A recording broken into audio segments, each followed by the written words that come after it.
Bienvenue. Ces 2 dernières semaines au Moyen-Orient nous offrent un contraste vraiment saisissant. Oui, tout à fait. D'un côté, on a des diplomates qui parlent de paix, de milliards pour la reconstruction, et de l'autre, à Gaza, la réalité est tout autre. C'est une crise humanitaire qui s'aggrave de jour en jour. La grande question, c'est donc de savoir si ces deux mondes, celui des plans sur papier et celui de la souffrance quotidienne, peuvent un jour se rencontrer. Et c'est précisément la question que nous allons explorer.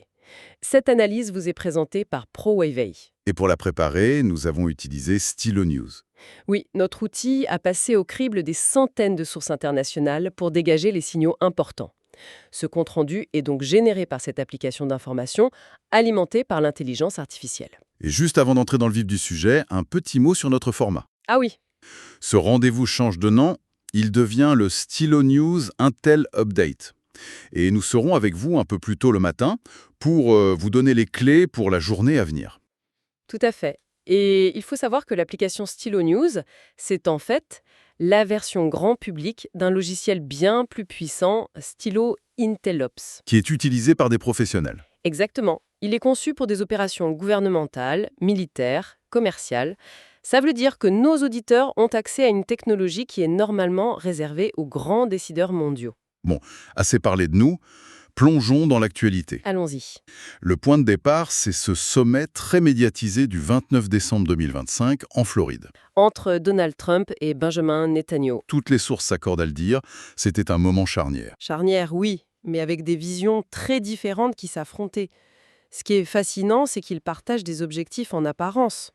Un cessez-le-feu durable à Gaza, la stabilité régionale... C'est ça, mais les philosophies derrière sont radicalement opposées. Pour Netanyahou, la grille de lecture est unique. La sécurité. Donc, le démantèlement total des capacités militaires du Hamas et du Hezbollah. Totale et non négociable. C'est sa seule priorité. Et en face, on a un Donald Trump qui veut cimenter son image de grand pacificateur. Pour son second mandat, oui. Sa vision est celle d'un homme d'affaires. Il pense que la stabilité économique, la normalisation des relations, Sont les vrais moteurs de la paix. bien plus que les opérations militaires. C'est un peu la vision du PDG face à celle du général. C'est une excellente analogie. Et pourtant, de ce choc est sorti un accord concret. Oui, plus qu'un ultimatum, ils se sont entendus sur un délai, 2 mois. 2 mois pour que le Hamas désarme. C'est ça. Tout le plan de paix repose sur cette seule condition. C'est extrêmement court et terriblement ambitieux. Ça met une pression immense sur tous les acteurs. Et si, par miracle, cette condition est remplie, que se passe-t-il pour Gaza? Alors le plan se déploie en 2 phases. La première, c'est un gouvernement de technocrates palestiniens. Des experts donc non affiliés politiquement pour gérer les affaires courantes. Exactement. Et ensuite, la seconde phase, le déploiement d'une force de stabilisation internationale. Des troupes étrangères pour garantir la sécurité? Et superviser la transition, s'assurer que des groupes armés ne reprennent pas le contrôle. D'accord. Voilà pour le plan, dessiné à des milliers de kilomètres de là. Mais revenons sur le terrain, à Gaza. Oui. Un cessez-le-feu est techniquement en place depuis octobre 2025. Mais nos sources le décrivent comme... Extrêmement fragile. C'est un euphémisme. On parle de centaines de victimes depuis sa mise en place. Oui, à cause de violations continues. Les grandes offensives ont cessé, mais la réalité, c'est une guerre de basse intensité permanente. Des tirs, des opérations ciblées, la peur est quotidienne. Et au milieu de cette violence, il y a une catastrophe humanitaire. Les descriptions qui nous remontent sont effroyables. Des milliers de déplacés qui survivent dans des tentes en nylon en plein hiver. Il y a cette histoire, rapportée par plusieurs agences, Tellement terrible. celle d'une grand-mère et de son petit-fils de 5 ans morts dans l'incendie de leur tente. Causée par un petit réchaud qu'ils utilisaient pour se chauffer. Et cette tragédie illustre une crise bien plus large. Qui touche à tout? Absolument tout. Les services de santé, par exemple, sont au bord du gouffre. L'hôpital Al-Aouda a lancé un appel désespéré. Ils n'ont plus de carburant pour les générateurs. C'est ça.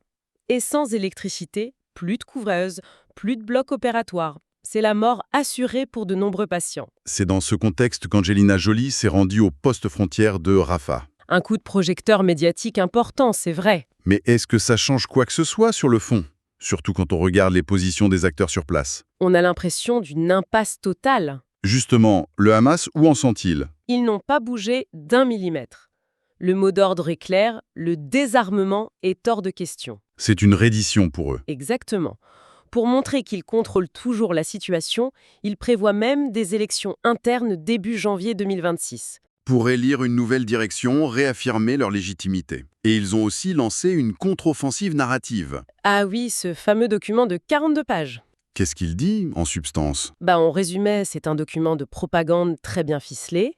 Il nie toute responsabilité du Hamas dans les massacres de civils du 7 octobre 2023 Il rejette la faute sur le chaos? et il demande une enquête internationale impartiale, sous-entendant que toute autre enquête serait biaisée. C'est une tentative de réécrire l'histoire. On a donc un Hamas qui campe sur ses positions. Et du côté israélien, y a-t-il une quelconque flexibilité? Aucune, du moins publiquement. La posture est tout aussi inflexible. Le ministre des Affaires étrangères a été très clair. Israël ne se retirera pas de Gaza. C'est exactement ça. Et en même temps, l'armée a ordre de se préparer à une reprise des opérations à grande échelle si le Hamas ne respecte pas l'échéance. On est donc dans un dialogue de sourds où chaque camp se prépare au pire. Tout en étant officiellement en cessez-le-feu.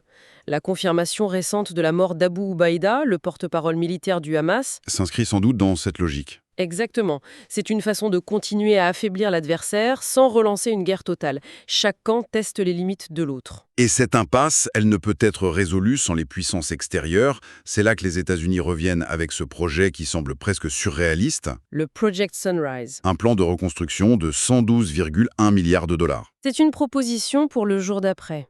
L'idée, ce n'est pas juste de reconstruire, mais de transformer Gaza en une sorte de Singapour sur la Méditerranée. Une métropole de haute technologie, c'est une carotte énorme, mais elle est suspendue à un bâton tout aussi grand. Le désarmement du Hamas et la nouvelle gouvernance. Sans ça, le projet reste une simple brochure sur un bureau à Washington. Et ça ne dépend pas que de Washington, les acteurs régionaux ont leur mot à dire. Bien sûr, l'Égypte, d'abord, est absolument centrale. C'est le médiateur historique, le seul qui peut parler à tout le monde. Incontournable. Mais à côté, il y a le Qatar, dont le rôle est beaucoup plus ambigu. C'est le moins qu'on puisse dire.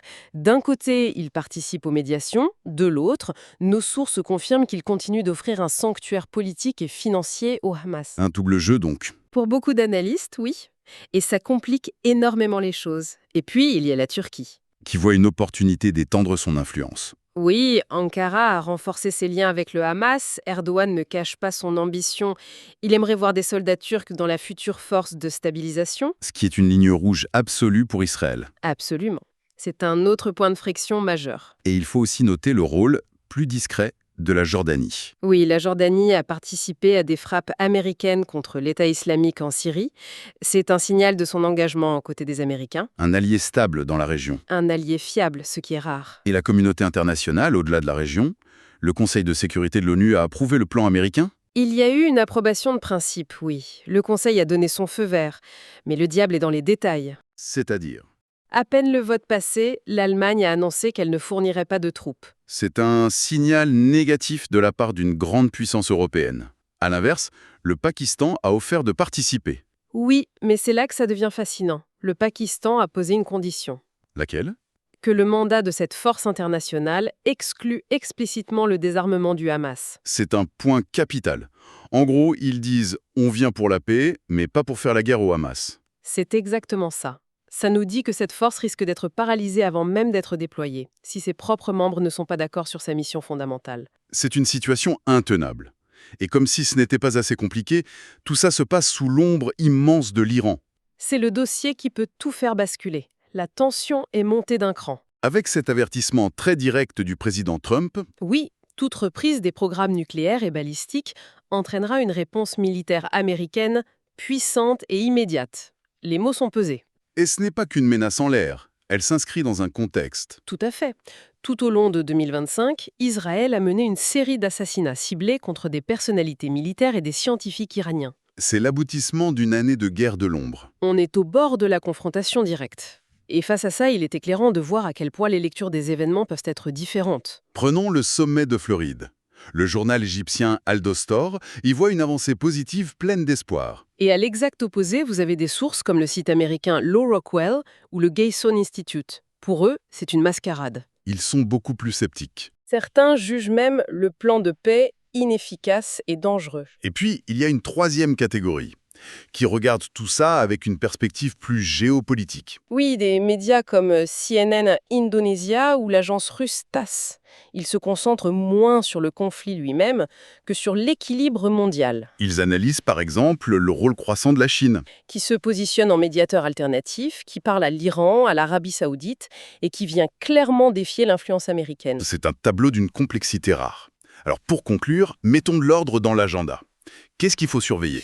Le premier rendez-vous le plus critique, c'est fin février 2026. L'échéance du fameux délai de 2 mois pour le désarmement. C'est le point de rupture potentiel. Soit on avance vers la reconstruction, soit on risque une nouvelle explosion de violence. C'est exactement ça.